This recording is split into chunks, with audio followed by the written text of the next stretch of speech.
An Introduction to European Swords. First I'll start off with the components of the sword, starting at the lowermost part of the hilt where we have the pommel, the piece that keeps the blade, grip, and crossguard from moving out of place. The pommel is also the deadliest part of the sword, if removed and thrown rightly. Next we have the handle or the grip. Traditionally, the handle or grip would be left as wood or wrapped in leather or leather cord.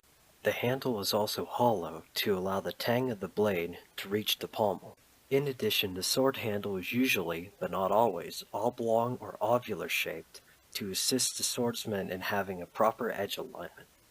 The last section of the hilt is the crossguard, also known as quillions, the basket, or any other form of protection given to the hand.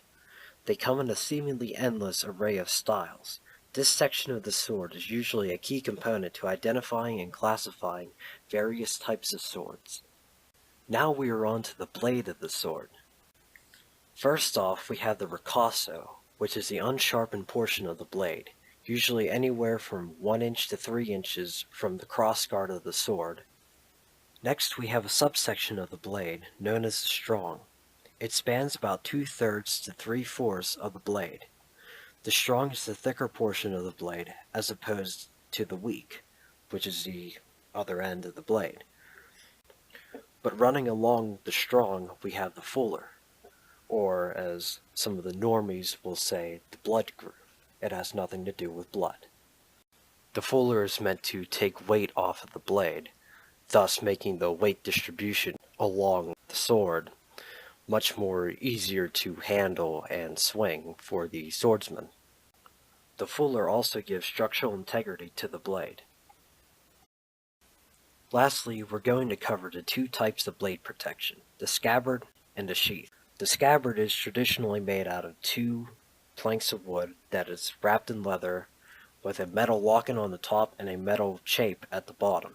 The locket and chape are both made out of really any kind of metal, whether it be steel, iron, silver, gold, brass, whatever the swordman fancies, whereas the sheath is usually just a piece or two of leather wrapped together with straps that go over the crossguard to keep the blade protected. Alright, so this last section is just going to cover the basic types of European swords and a little bit of the gray area. So the basic types of European swords are the arming sword, the long sword, the bastard or war swords, side sword, sabers, falchions, rapiers, basket hilts, and then a little bit of the gray area are messers and bayonets.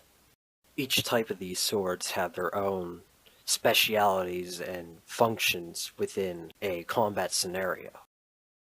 For instance, an arming sword would be used behind a shield, whereas something like a long sword or a bastard sword would have to be two-handed, where something like a rapier would be used to penetrate through gaps of armor, whereas something like a saber couldn't.